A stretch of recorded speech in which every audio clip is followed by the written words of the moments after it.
What's up, guys, and welcome back to the DualSense podcast. This is episode number 86. I am one of your co-hosts, Jason, and I'm joined, of course, this evening by your other co-host.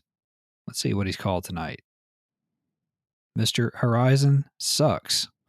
Oh, okay. Also known as Travis. Travis, what's going on? I just thought I'd let everybody know what you thought about the game before we got there. I'm going to tell you something. You said it's your least favorite game of all time. You're stoking the fires here. We're going to talk about something here in just a second, but what's good? What's going on? Nothing interesting. It's completely boring. Although apparently there was a wild-ass windstorm in Europe today, and it was blowing all kinds of shit over. Yeah, I saw that video you sent. Hopefully it didn't tear up my beloved Goodison Park. We've got a game in the morning against the Southampton Saints. We got to kick their ass. It also tore the roof off of that London building, the one that's really famous. There was a heist that took place at the building, but I can't remember what it's called now. And The bridge fell down a long time ago, didn't building. What? The bridge fell down a long time ago, didn't it? Yes. What's the name of the building, the famous heist? I'm sorry. The Millennium Building. I don't know. There was a bridge that did fall down. That's why I was confused for a second. Gotcha. So I don't understand. Was this a hurricane? Because it said like Storm Eunice or something like that. Oh, I don't know. I thought it said Storm Unix, so I thought maybe the storm got its balls cut off and it was just really mad about it. I think it said Eunice. God damn it, Eunice. Anyway, so Travis, I wanted to speak with you because last episode, our very first news topic, you made a comment that you enjoyed Dead Island more than Dying Light, the original Dead Island more than Dying Light, and it didn't upset anyone per se, but it definitely caused a little bit of what's the word? Consternation, I believe. A little teenage angst. Yeah, a little angst amongst some of our faithful listeners here, and I mean, you're entitled to your own opinion, and I have mine, of course, and so you can have your own, no matter how bad it is. But I just didn't know if you had any retort to that, or you standing by your stance that Dead Island original is better than Dying Light original. Listen, I enjoyed. How do I put this? I enjoyed Dead Island more. That's but that fair. doesn't mean Dying Light is undoubtedly a better technical game. You could even the story is better. It had more depth, whatever. But I just enjoyed playing Dead Island more. I just enjoyed that. For some reason, I enjoyed it more. Like in the same sense that I thoroughly enjoy Far Cry, all of them. Yes. And I know that God of War is a better game than Far Cry. But if you ask me what I wanted to play, I would rather play Far Cry. That's gonna be people mad too.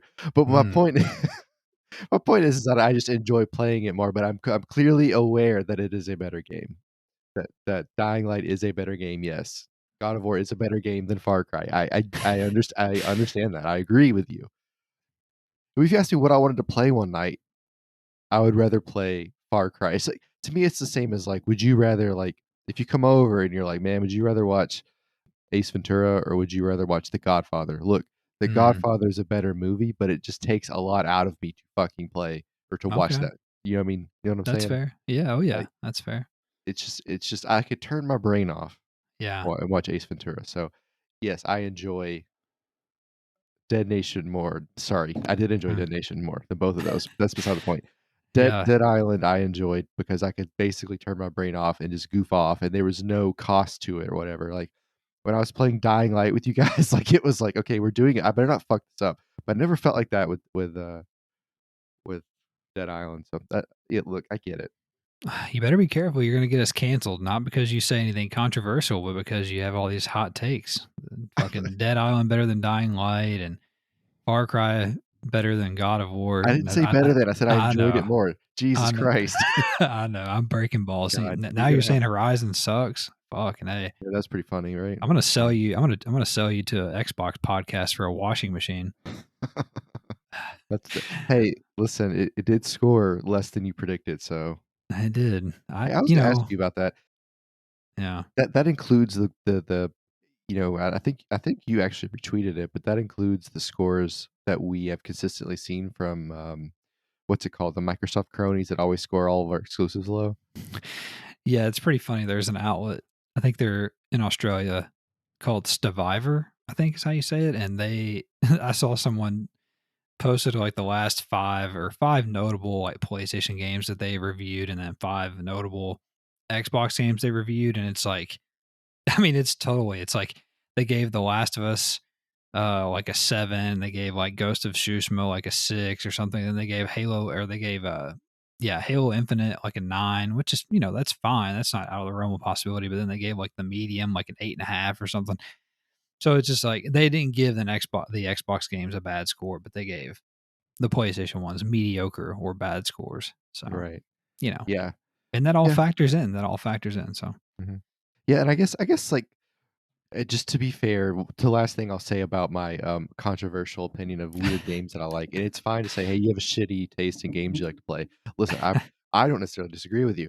My point is that, like, the biggest factor to me about video games is, do I enjoy playing it regardless of everything else, regardless of the writing and the yeah, artwork and the flow and all that fun stuff. Do I enjoy it is the biggest factor to me. Like, yeah, 80% of my opinion of a game is gonna be, do I have fun playing it?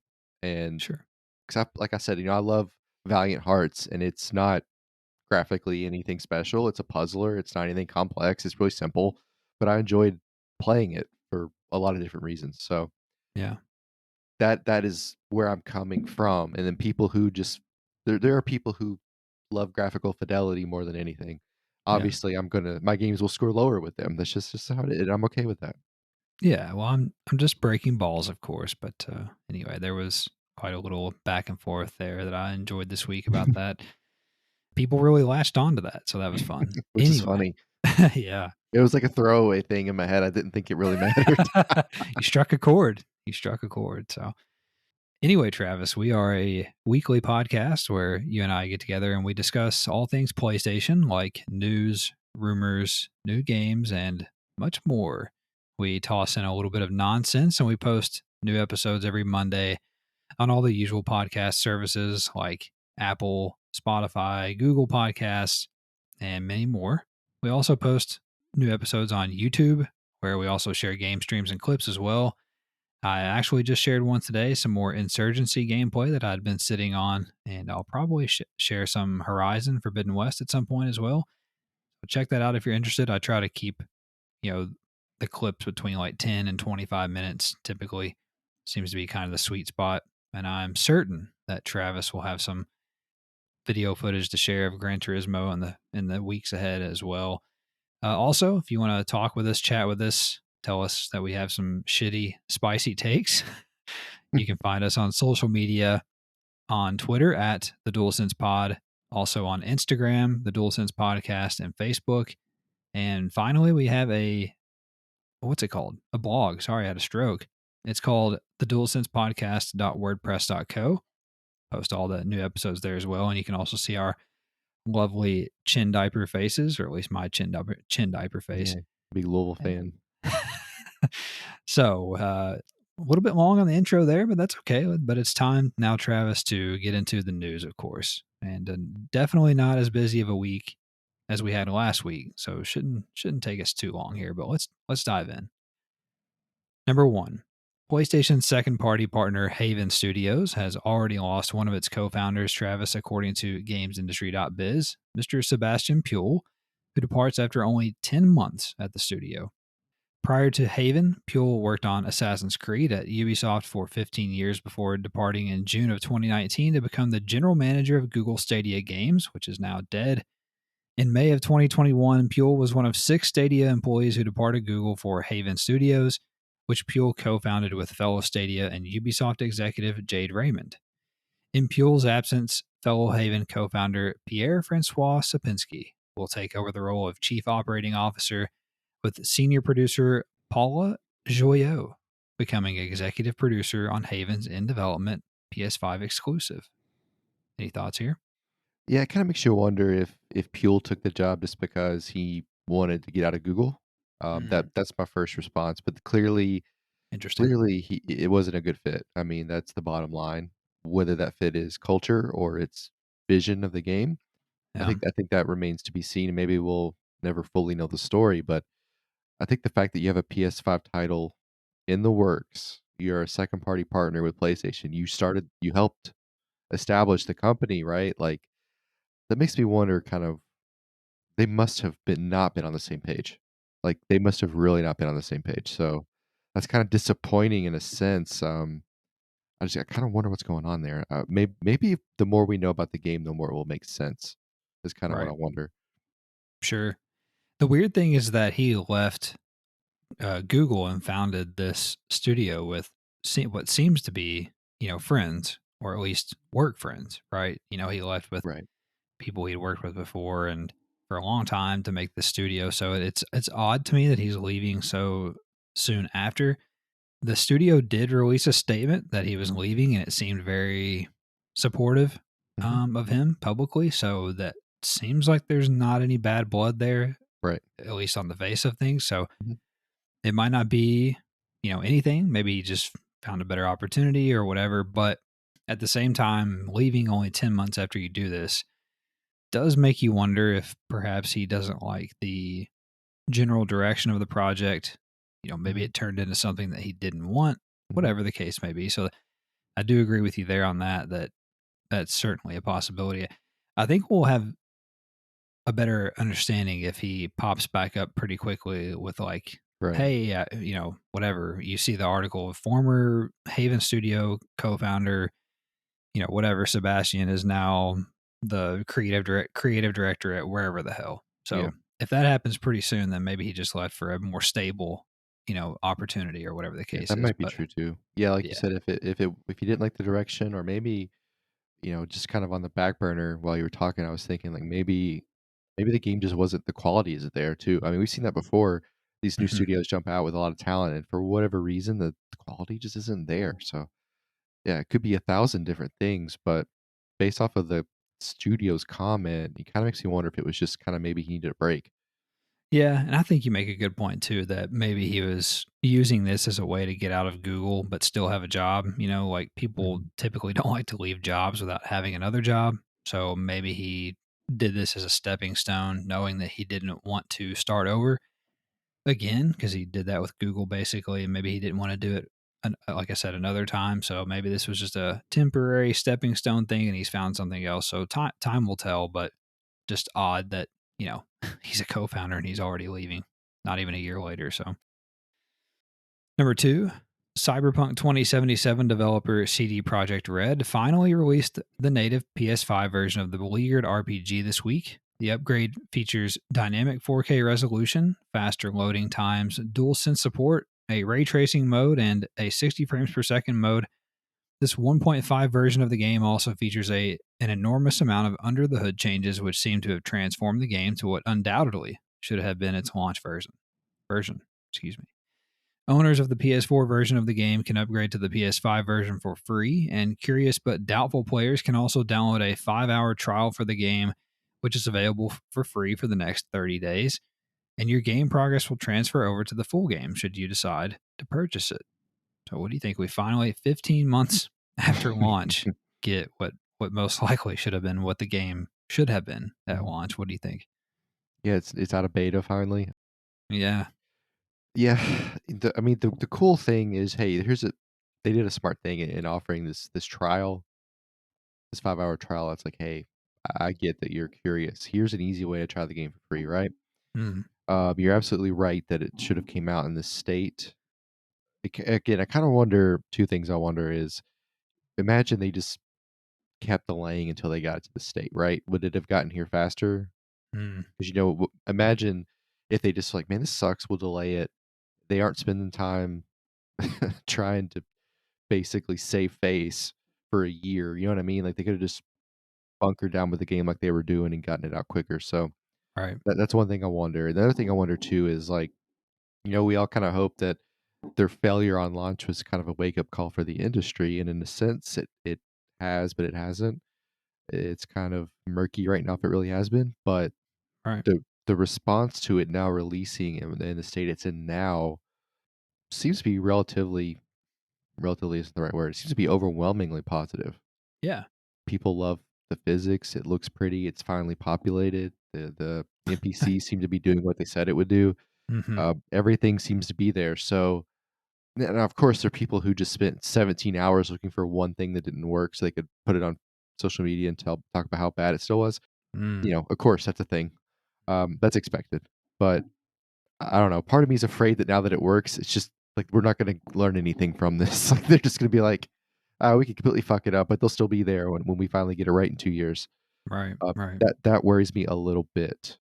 But I just think the game was so dense they should have known better. But okay, that's a different question. We've been over that before. I did enjoy that one video you sent me of the guy turns around, this dude falls out of the sky, and I'm like, okay, it's just. And I thought, okay, it still doesn't work, right? Right. And then he Right. walks up and pulls up, like, he, like, loots him or whatever, and it's like he basically committed suicide because he lost Correct. all of his crypto. I was like, "That's amazing." Yes. So, Yeah. yeah, stuff like that is awesome, like, it's such a cool idea, and I hope I genuinely hope it does work, but I'm not sure what the long-term ramifications are now that we're getting the game and people seem to love it.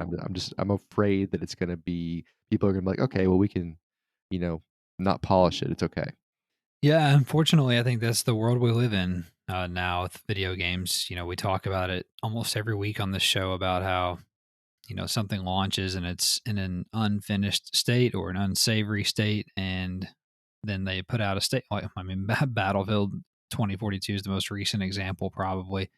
Mhm. And then they put out a statement saying, "Oh, we hear you. We apologize. Thank you for sticking with us. We're hard at work on it. We're going to make this right." Like, it's almost like there's a to your point, there's a playbook now with developers, and I think even the publishers that are probably pressuring these teams to get these games out within Mhm. these certain financial quarters or windows. They know that, hey, we can. This thing can be whatever at launch, but in 12 to 18 months time, if we figure it out and we get good word of mouth off of it, we do it right, people are going to come back. Yeah, it's almost like releasing it's almost like a second release, you know? Yeah. We've heard of bands doing that, like, you know, I know Aerosmith did that with Dream On, for example, like, they released it, Mhm. whatever, and then a year later, they re-released it, and suddenly it blew up. It's like, Right. it kind of feels like that in a way. That's a really good point. I'd forgotten about that, but if you think about it, look at it this way. So Cyberpunk sold 13 million copies at launch Mhm, in 2020. Okay. They just basically relaunched, as you said, and the game is on sale on PlayStation for $25. So if people didn't already own it, then they hear all this good word of mouth. Maybe they don't want to pay full price for it though, but they're, oh wow, 50 or $25. Okay. Well, I'll give it a right. try for that. That's worth Yeah, $25, whatever. 25 So bucks for a AAA game, you know? yeah, or even look at Battlefield. Battlefield, I'm guessing, has already sold 4 or 5 million copies. Battlefield 2042, maybe more than that. And in 12 months, if they figure it out and they fix it and they bring it back, it's going to sell. Then they can just keep selling it. I mean, Mhm. No Man's Sky is the best example of it. When it launched in 2016 or whatever, it was a hot mess. Now, 6 years later, we're going to talk about it in just a second. Actually, it's one of the most supported, updated, biggest comeback stories in video game history. And the game still sells for $60 and it regularly goes on sale. But what I've noticed is that game never goes on sale anymore for less than $29.99. So I'd say that's happened in the last 12 to 18 months with that game. But before, as a matter of fact, I bought it because I have it on my PS5. I think I bought it for $12 or $13 at one point years ago. And now it never goes on sale for less than $30 because they have a product. And They have a product, that's a way to put it. I mean, they've got a product now. And that's on top of everything that they sold up front in 2016 based on all the hype because that game was just so hyped. So, anyway, I say all that to say that I feel like because this keeps happening, it almost seems like that publishers and perhaps developers too have this playbook of like, well, if it's fucked, we'll unfuck it and we'll still be fine. So I don't know. Anyway, back to the game itself. I re-downloaded it because I already owned the original whatever PS4 version. I have played it a little bit. I'm still not really past like the intro part of it necessarily, but I can tell you guys they they absolutely improved the game. It is the game that we should have had. They should have never put it on PS4 and whatever Xbox One should have never been on those systems. And maybe we would have it already, like you said. It's fantastic. It's so far it's good. The upgrades are exactly what you'd want. The biggest thing to me is how they've implemented the DualSense controller, and I think that's a game changer, like it is for most games. Very well done, and I think it really brings something to that game that it needed. So, yeah, so far I can recommend it, and I want to go back to it. And whereas before I put it down after not too long at all and hadn't played it since then. So here we are. Number three, a new major update for No Man's Sky called Sentinel is out now on PS4 and PS5 and features significant upgrades to combat among many other additions and tweaks. It is the game's 19th major content update and its 136th update overall, Travis, with developer Hello Games having no plans of stopping anytime soon, according to founder Sean Murray, who told IGN, quote, "The team are always coming up with new things that they want to do with the game, I'm sorry. New content and features and areas for improvement. I'm amazed that the energy levels are as high now as they've ever been. We're not done yet by a long shot." End quote. Off the back of the Cyberpunk news, what do you make of this? Yeah, I mean, all of that really makes sense to me. What Sean Murray's talking about there, where the energy's super high, they're motivated, right? It's never been like this before, and I think that goes back to where the game was at launch. And I'm sure they knew that. You have to know that working on a game like this, especially as good as it is now. They definitely knew that. But it goes back to like when you're with a team, so to speak, or you're with a crew or a group of guys, Hmm. and you're putting in the effort. So like when that game came out and they knew it wasn't ready, they buckled down and fixed it, and that gave them a sense of ownership and pride in the game, right? Right. So obviously, yeah, now it's a big game, right? Now we have a product, as you as you said earlier. So that coupled with the fact that I'm sure, based off of what I've seen of the game, they have like basically creative freedom. Hmm. Like, why would you not have that? How why would your energy not be that high? Why would you not have that type of investment? Like, but their terrible start was kind of a blessing in disguise because now they have created this game that has its own mythos. They have a staff and a crew that is super invested in the company, in the game itself, in the world, in the lore, so to speak, right? So like in Right. this weird way, they managed to psychologically create this work environment that breeds this energy level and this creativity. And they did that by failing at first, which I think is an interesting lesson. I'm not saying Cyberpunk will get there or have that, but this like No Man's Sky gives you the hope that things can be fixed and fixed in a really, really good way. If No Man's Yeah. Sky launched in the state that it's in today, like it's game of the year candidate, right? Like it Sure. has to be. Yeah, all of this makes sense to me. Like anything you've ever read about psychology or leading a team, leading a military unit, they talk about buy-in and camaraderie and all this stuff. Like when you read about the staff and the crew and other comments about No Man's Sky, not just this one, you can see that, and that comes from the trials and tribulations they went through to get to today. So yeah, none of that's surprising, and it's a huge, like you said, it's update 136, right? It's incredible.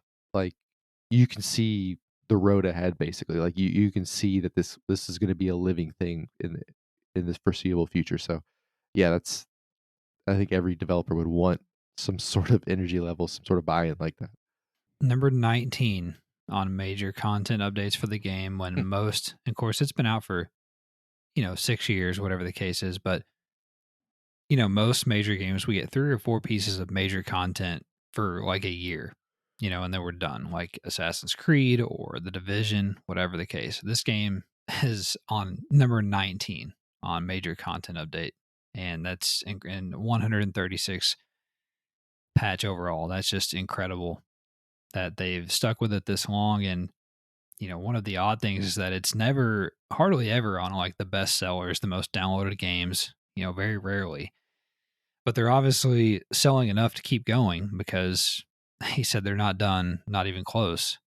I do know that they are developing a new IP that they've said. So they do have another game in the works, but it sounds like at the same time they have no desire to stop on No Man's Sky. And it's almost like, to your point, that they pretty much have like a blank check. Like the game came out in such a state that if they came out next week and were like, if they had come out this week when they put this out and said, "Hey, this was going to be the last update. We're going to fully work on our next project," whatever, people would have been like, "Oh, that sucks," but okay, like bravo, you know. Yeah.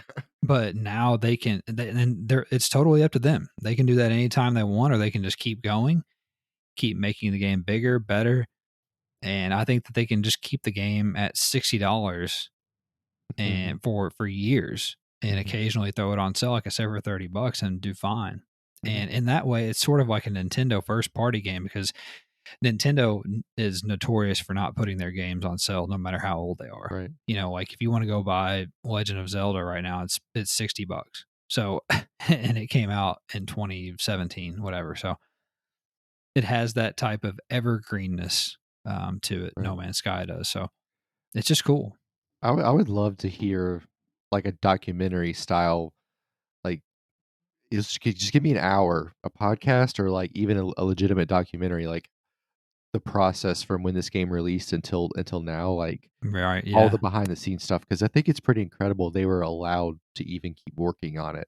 Like, Right. most studios would have just cut the cord, like, "Alright, fuck it, we're out." So it's crazy to me that they were even allowed to try to fix it. They must have either been, like, crazy used car salesmen, or the studio must have known that, like, it is there. Like, to have that much faith in them, they must have saw something. I would love to know what that was.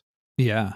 One more last interesting thing about this game is that it was, when it launched originally, it was a PlayStation exclusive, if I Mhm. remember correctly.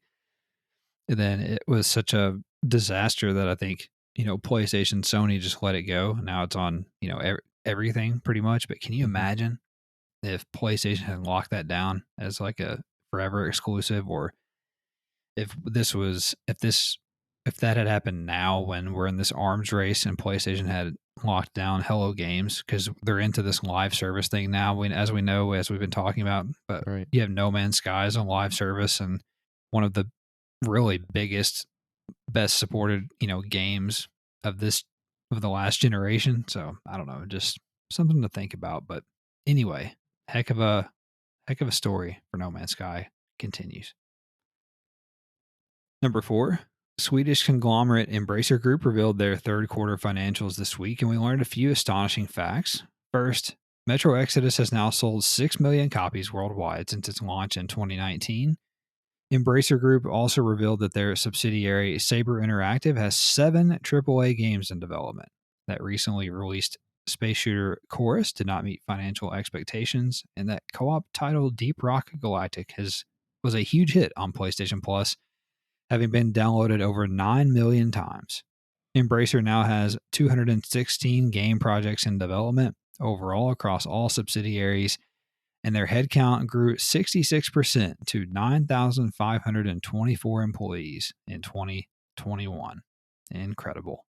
What do you make of this? I mean, the numbers are crazy, but, Embracer's a conglomerate, so what do you expect? But, Right. the 2 things here that flat out floor me is the idea that they actually there's no way that Saber has 7 AAA games. Like, what does that even mean? Right.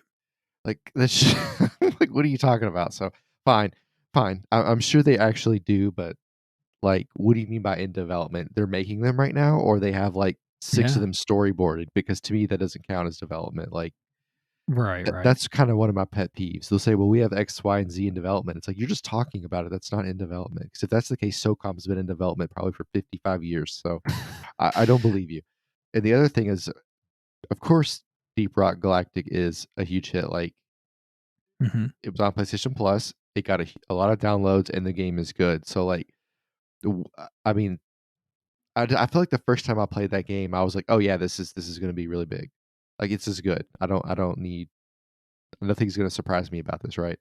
And I've been wrong about that before. Remember when I said, hell, what did I say was gonna be terrible and it was actually a lot of fun? So I don't remember. that's some game we played. It doesn't matter. Hmm. But anyway, my point is, again, going back to what we talked about earlier about games that I enjoy that aren't necessarily world beaters, like this, that's a perfect example. Really enjoyed that game. It was a lot of fun. It's not going to win any awards, but that kind of goes back to what we talked about before, earlier at the top of the show. Yeah, sorry, I was distracted. I was trying to look up Saber Interactive on Wikipedia to try to figure out what 7 games they could have in development, because I do agree that is pretty nuts. So they own, so Saber Interactive is a publishing subsidiary of Embracer. So Saber owns studios like 3D Realms, 4A Games, who does the Metro series, Aspire, we know that's one for sure because they're making the Star Wars Knights of the Old Republic remake. They own Fractured Byte, which I've heard of, Mad Head Games, New World Interactive, which is the team that made Insurgency Sandstorm, Slipgate Ironworks, Zen Studios. So there's several. There's several here. They could have some stuff in development. I'm trying to look here. So they've got SnowRunner. They've got that SnowRunner IP. They got Crisis. There's 2 because they've come out and said that they've got Crisis 4 in the works. So that's 2 of the 7. I don't know, man. There's still 5 more games. I don't know. And that's just at Saber. So that's pretty crazy. But anyway, Embracer, another big year for them. It's nuts just how big they are. I mean, almost 10,000 employees across the company. That's fucking dumb. I mean, Saber has 1,500 on their own. That's dumb too. But anyway, then 216 projects overall. I can't even wrap my head around that. But I'm also pleased to see that Deep Rock Galactic resonated so much. I think that's a really cool game. I'm glad that 9 million people downloaded it off PlayStation Plus, which is pretty impressive. And yeah, so they just keep going and going. They're like the Energizer Bunny. Number 5, Travis, we also have a lot of news nuggets here as well. And feel free to jump in here and join me. First nugget, Sony announced a PS5 treat codes contest this week that requires gamers to hunt for 14 codes around the globe that will run until March the 7th. Each code can be entered on PlayStation.com and will register the player for a chance to win a PS5. Codes can be found on social media, in film, in music, and at high profile events around the world. Cool. I'll watch a YouTube video like that shows me everything once it's over. There you go. Well, one for sure going to be in the Uncharted movie, for instance, and probably was one at the Super Bowl. Who knows? Also, Sony San Diego revealed a new online co-op mode for MLB The Show 22 that allows friends to squad up in 2v2 or 3v3 play with MLB or minor league teams and play now, or with a combination of each other's cards from the Diamond Dynasty mode. Interesting, I guess. I can't wait to play some minor league motherfuckers. So I did download the technical test for the show 22 this week and tried to play it, and it's a fucking mess. Like, I say it's a mess. Like, it just throws you into a game, and then like the pitching is different, and there's no tutorial or anything. Like, I don't know what I'm doing, and I'm like, so I just got so frustrated with that shit. Just turned it off, and it looks rough around the edges right now. I mean, it's a technical test, but it launches in 2 months, so you know. Anyway, Lego and PlayStation have teamed up to bring a Horizon Forbidden West themed set to market. It will be available in May and feature the game's tall neck and protagonist Aloy. Mm. Intergalactic bartending virtual reality game Star Tenders, sounds like a dating app, was announced by developer Foggy Box Games. I love that name. I love all of this. Yes, it will launch on March 17th for PlayStation VR. Is that St. Patrick's Day? Yes, it That's great is. for a bartending game. What we did, they nailed that. That's brilliant. Yeah, that is. Also, website gamesindustry.biz reported that former CD Projekt executive Conrad Tomaskiewicz,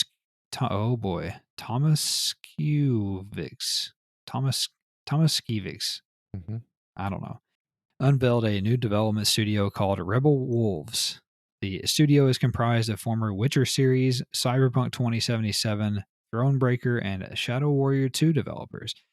and they are currently working on their debut game, which is an Unreal Engine 5 single-player dark fantasy computer RPG. I mean, is that not what all those people have made anyway? Correct. Yeah, correct. It sounds cool, but computer RPGs typically are not my thing. Those are the ones that like make you read a bunch, and I don't know. I don't know. We'll see. Maybe not. Maybe it's not going to be a CRPG. Maybe it's going to be something like The Witcher, which would be fine. Also, PlayStation announced that it will build Aloy's Forest around the world as part of a partnership with the Playing for the Planet Alliance, as well as the Arbor Day Foundation in the US. For every player that achieves the Reach the Daunt trophy in Horizon Forbidden West, a tree will be planted, maxing out at 288,000 trees. So I have unlocked that trophy, so I've planted my tree. Okay. Fuck the world. Fuck the world. I didn't ask to be here. I'm not gonna get a trophy for some fucking trees. Fuck Mexico. All right. Maybe they could do some really nice things, like maybe in Bully 2, like if you get an unlock, they'll, you know, blow a bully's head off. Oh, we can only hope. Also, Netflix announced that it has a live action Bioshock film in the works in partnership with Take Two Interactive and 2K Games. Genshin Impact developer MiHoYo announced the creation of a cross media brand called HoYoverse, and with the goal of creating a quote, virtual world that integrates games, anime, and other diverse types of entertainment, end quote. Man, this is the world we're headed So it's a to. meta. It's a meta. Yeah, this is the road we're headed down. This is what everybody wants now. All these companies with NFTs and all this bullshit. VR publisher developer Skydance Media announced that the appointment of Dan Prigg as the head of its interactive division. Prigg was formerly the vice president of production at Aspire Media, the team behind the upcoming Star Wars Knights of the Old Republic remake. Publisher Focus Entertainment has acquired French developer Lake Yes, Lay Care Studio, the team behind the upcoming Metal Slug Tactics and fantasy roguelike game Rogue Lords.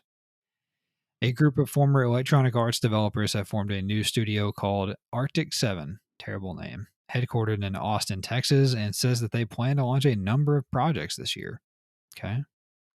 Website Video Games Chronicle reported that HBO's The Last of Us adaptation will not air until 2023, as the production is still filming in Canada, according to HBO executive Casey Boyes. That's disappointing. Following up on last week's news regarding Dead Island 2, publisher Deep Silver insinuated on an Embracer Group earnings call this week that the game is expected to release by March 31st of 2023. God, What? What's the matter? I don't know. I just thought it was gonna be in like December. Well, it still could be.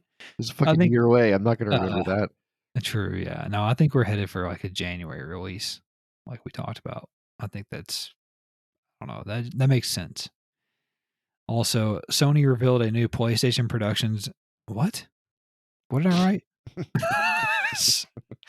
Sony revealed a new PlayStation Productions animation featuring current PlayStation characters that will introduce all film and TV releases. I don't know what any of that means. It's It pretty didn't. cool. Have you not seen it? No, it didn't help the way you wrote it. Yeah, I wrote it like a stroke patient. Okay. Next nugget, Platinum Games CEO says the studio is open to acquisition talks so long as their creative freedom can be guaranteed. Oh, I don't okay. I don't think Sony will go after them, but they seem like somebody Microsoft would want. They're trying to get a Japanese studio.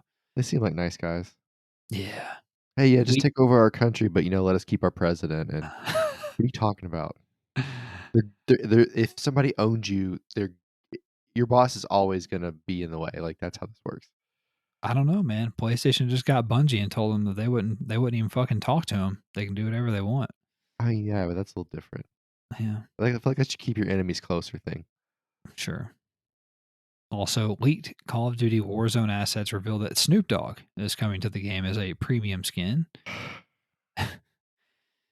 Heads up that Elden Ring spoilers have begun leaking out online, so beware of that as you're perusing the interwebs. And EA CEO Andrew Wilson admitted that Battlefield 2042 has largely been a failure, blaming 2 years of working from home and poor design choices that did not resonate with the community.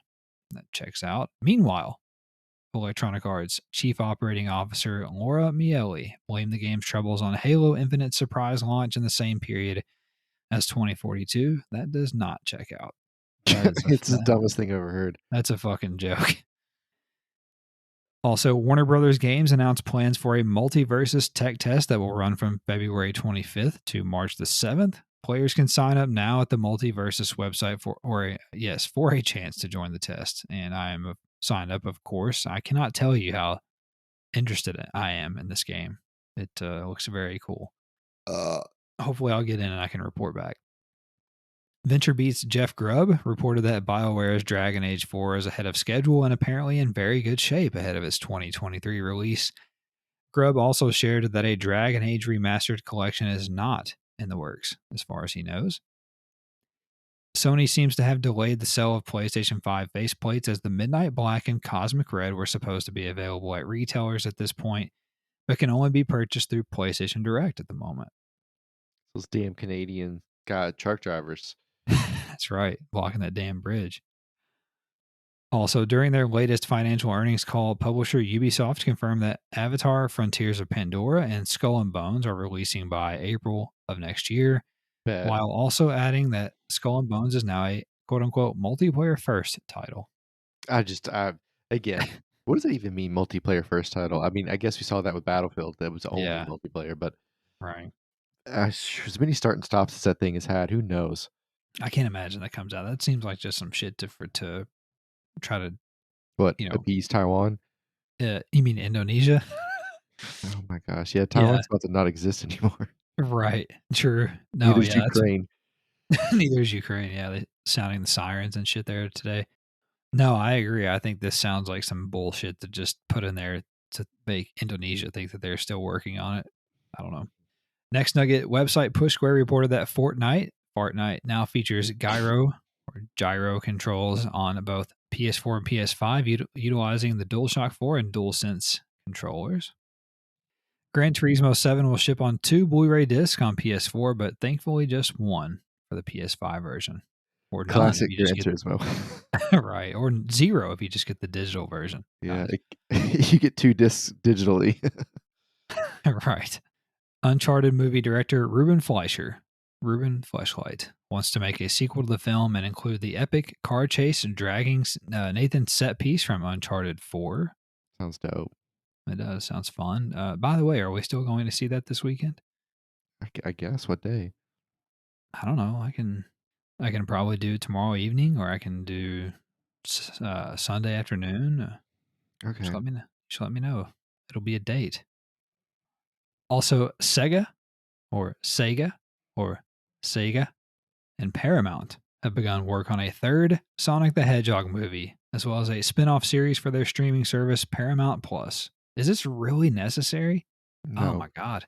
You know what's fascinating is Jim Carrey hates sequels, but he keeps being in these. He must love being the guy, the bad guy in Sonic. Like, he must really love the character. I don't know why else he keeps doing it. Like, why? Right. Also, website PlayStation Lifestyle reported that market research firm Ampere Analysis claims that Sony has sold 1.6 times more PlayStation 5 systems than Xbox Series consoles in 2021. Sony recently revealed that it has shipped over 17 million PS5s, so that would leave Xbox at around 10.5 million systems sold. BioShock 4, also known as BioShock Infinite, as far as we know, has reportedly been delayed to 2024 after developer Cloud Chamber has lost 40 employees since the project started. Sounds good. Yeah, for real. Apparently, Ken Levine is a very hard man to work for, but, most creative auteurs, whatever you want to say, are. Yeah, I mean, he's on tour at Maroon 5. When he's not playing basketball for the Bulls. Oh boy. A From Software insider known as Omnipotent on Reset Era claimed that the Bloodborne developer is not working on a sequel, a remake, or a PC port of the game. Of course, there have been rumors that claim PlayStation studio Bluepoint Games are working on a sequel to the game, while a PC port is more likely in the work at fellow PlayStation studio Nix's Software. Digital storage company Seagate announced a limited edition hard disk drive for PS4 and PS5 that features Horizon Forbidden West art. The drive will come in two sizes, 2 terabytes and 5 terabytes. They also revealed a generic HDD designed for PS5 that will come in either 2 or 4 terabytes. And no release date was given, however.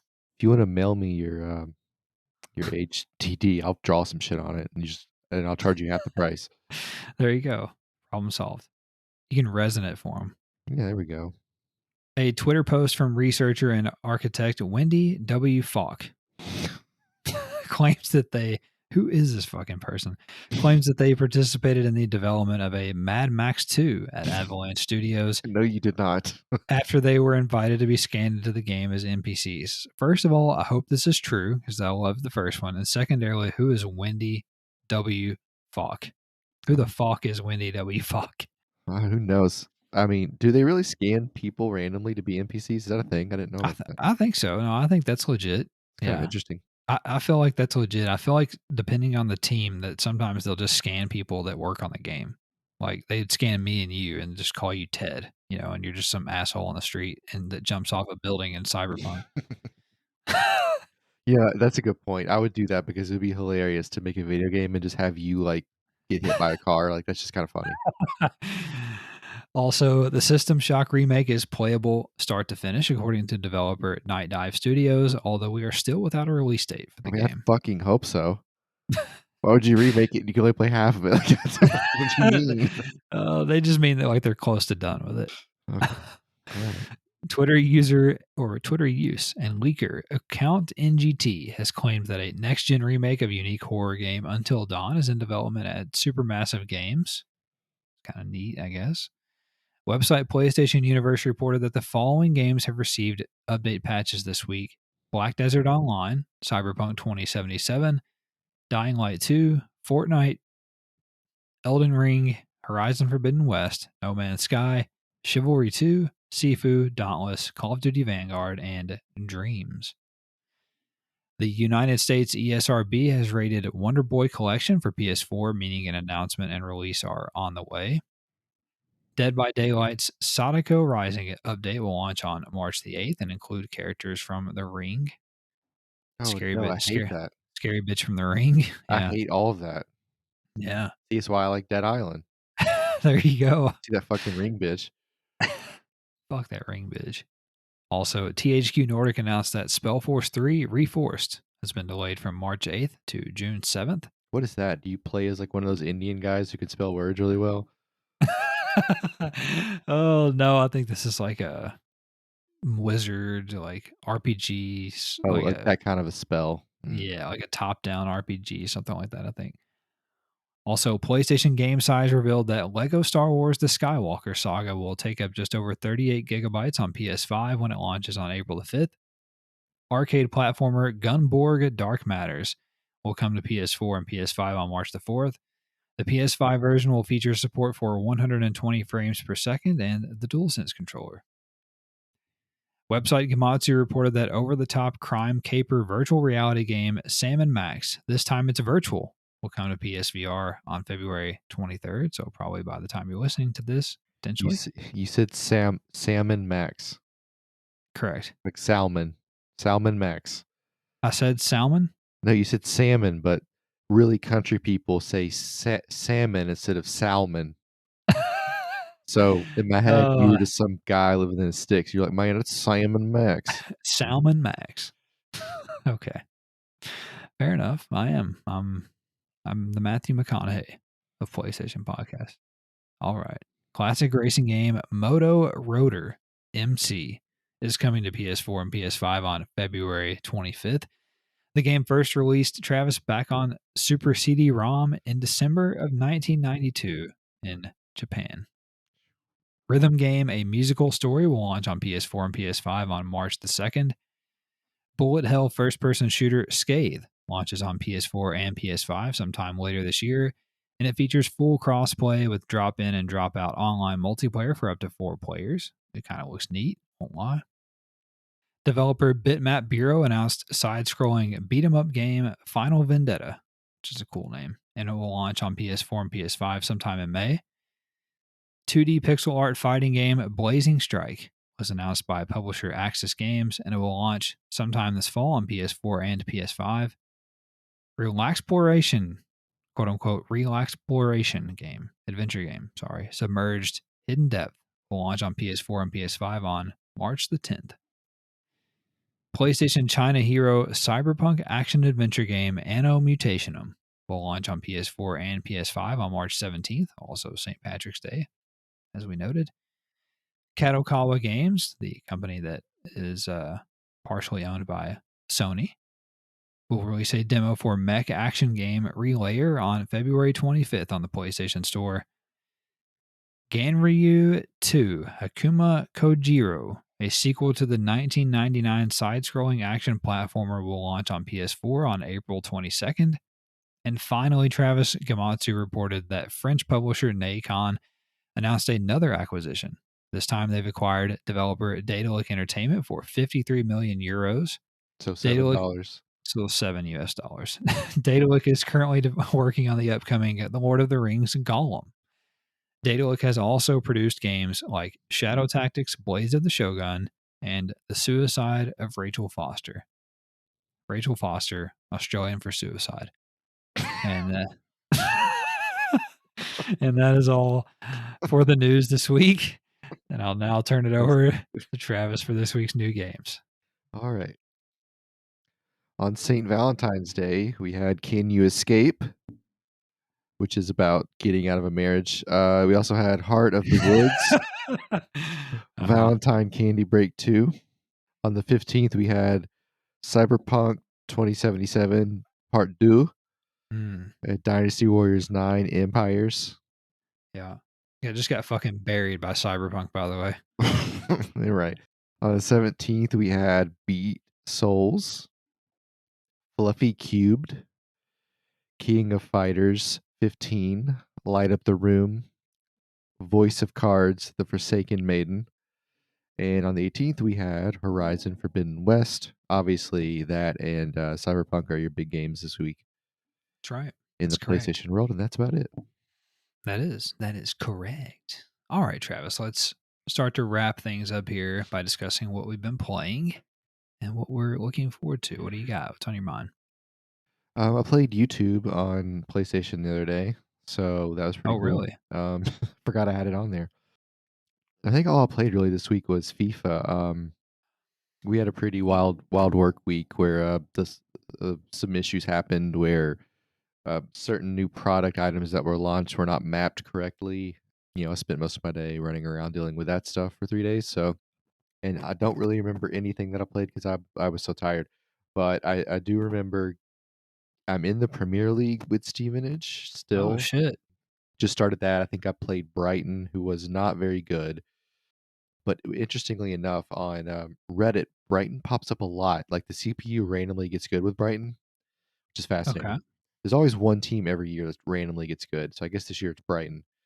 But anyway, I played some low level teams in like the FA Cup or the Cabarro Cup first round. I can't remember. They were really bad. Beat the shit out of them. And then I barely beat who did I play at? I barely beat like Tottenham, like 2-0, but it was like a really lucky 2.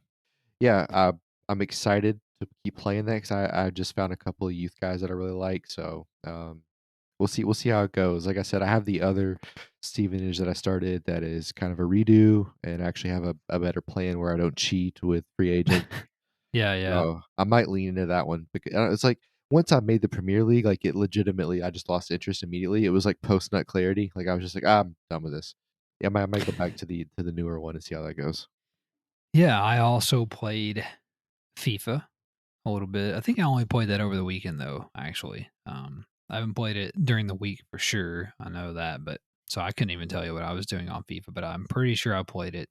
I think I lost to Chelsea. I remember playing Chelsea and lost to them like 3-0 or something. So that was fun. But I also played a little bit of a game called Astro Aqua Kitty on PlayStation Vita. Uh-huh. It's like I don't know how to describe it. It's like a side-scrolling shoot 'em up spaceship thing. But there's no cats. There are cats. The cats are the pilots of the spaceships. So okay, I'm back in. Yeah, yeah. So those are the inhabitants of the world or whatever. But it's neat. It's a fun little game. Kind of hard. It's like Super Stardust. Yeah, it's like Super Stardust Delta is how I would describe it. A little bit difficult. So I've played it before, but I just kind of play it few and far between, just occasionally. So did that. Also played Dying Light 2 this week. I think that's a pretty good game so far. The melee combat is very satisfying. Feels good on the dual sense what they've done with the haptics and the triggers. Definitely a little bit more advanced in the first game because they have to since there's no guns this time. So I like what they've done with it so far. The parkour definitely, from what I can tell, so far seems improved from the first one. Feels good as well.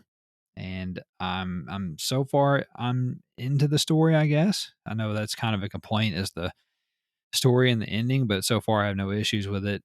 I just got to the point where it kind of opens up for you, the open world does, and you have like, a bunch of shit on the map to do and whatever. So far it's cool. And then Cyberpunk, as I mentioned already, a great upgrade on the PS5, definitely the best way to play it. Don't recommend playing it on PS4. PS5 is fine. The DualSense really brings a lot to the table with that game. I don't remember the game playing or feeling as good as it does now. And I think they've also tweaked a lot of the animations on weapons as far as loading and using. And so Like they have a better that'll weight. yeah, they have a better weight and like you pull a katana out now and you like unsheath it and then you like wipe it off with your hand. And like I don't know, just cool little touches like that. So anyway, so far I'm liking that. And then, of course, the big one, I played Horizon Forbidden West this week, played last night for a couple hours, and played this morning for a couple of hours. I'm kind of in the same place that I am with Dying Light 2. I just got to where the open world kind of opens up for you. So, like, kind of past the intro or whatever. It shouldn't take you 4 hours to get past the intro, but it did for me because I kept flipping back and forth between resolution mode and performance mode, and then also taking screenshots. So Such a nerd. which I knew that was how it was going to happen. It'll take me fucking 100 hours to finish that game because I won't stop taking pictures. But I've actually been playing primarily in resolution mode, 30 frames per second, which hasn't made me sick so far. It does in other games. I don't know what the difference is with this game, but it's not giving me a headache so far. If it does, I'll have to go to performance mode, obviously. But there is a big difference, in my opinion, in the resolution and the performance mode. I think there's a significant enough drop in visual effects that if you can get through by or get by playing the resolution mode, that's what you should do. Anyway, so far, very good game. The obviously the graphics are just insane. The story seems to be a lot more coherent so far early on, makes more sense. And the character models are phenomenal. It looks like they literally just it's probably the best like character or motion or performance capture that I've seen so far. Like Hmm. it literally looks like they just took whoever was in the suit, doing the cutscenes and shit and just like put them in the game. It looks like real people. Hmm. So it's insane. I'll try to take some pictures. So, what do you think about the people complaining about Alloy's beard on the internet? The fact that Yeah, she's I have got a peach thought. fuzz. I have a thought. Yeah, I mean, They're people virgins and have they've peach never fuzz. seen a girl. They definitely are. I Right? mean, Because people, most people, I've never met a woman that didn't have that. absolutely.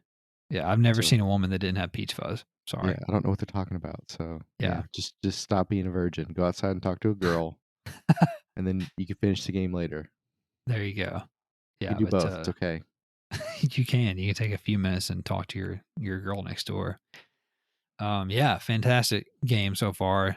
It's definitely going to take a lot of my time. I'm in a very bad spot right now in terms of games what to play because I want to play everything, and I now have 3 open world RPGs that are all calling to me. Yeah, So that's that's perfect for tough. you. Yeah, it's tough. It's a tough spot. Which one's the Uh, most post-apocalyptic? Start with that one. yeah, true. Horizon, probably. Are you sure? Yeah, I mean, I guess dying. It's either Dying Light or Horizon, but W- Horizon really, Why really so. couldn't Cyberpunk be so No, post-apocalypse that it's technical again? Well, there's still civilization. You know what I'm saying? Like there's a Oh, city. yeah. Yeah. There's a desert too. Yeah, true. True. But I also want to play Rainbow Six Extraction. I've been wanting to play that, and they put out a new like event today, like a mode or Oh, yeah, whatever. that's right. Yeah. So we should try that out. And then also along those lines, Chivalry 2 got the House Oh, Aberfell yeah, I wanna update do this that week, too. and I want to try that. Yeah, I want to play all that. So I want to play all the shit basically. But I think by my calculations, I'm done for a while. I don't think I'm gonna get Forspoken. Probably not gonna get Gran Turismo. I'm gonna leave that up to you. And I shouldn't have anything until the summertime is my thought. But of course, I'm sure there'll be something that like surprise drops or whatever. But we'll see. Anyway, that's it for me, and that's it for the show. If you guys enjoyed it, don't forget to subscribe so that you get an episode every Monday in your podcast feed. Also, if you could rate us and review us, leave us some thumbs up, some stars, whatever the case is on your podcast service, that would be much appreciated. And more importantly, if you would share us with a friend or a loved one who you think may enjoy a show like this, where they can get all of the week's PlayStation news in less than 90 minutes, one time, one stop shop.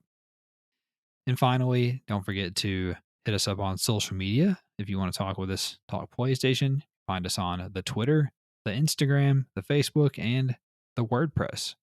Just pick your poison and let's talk PlayStation. We'll get out of here. You guys take care. Have a great week, and we'll talk at you next time. Bye bye.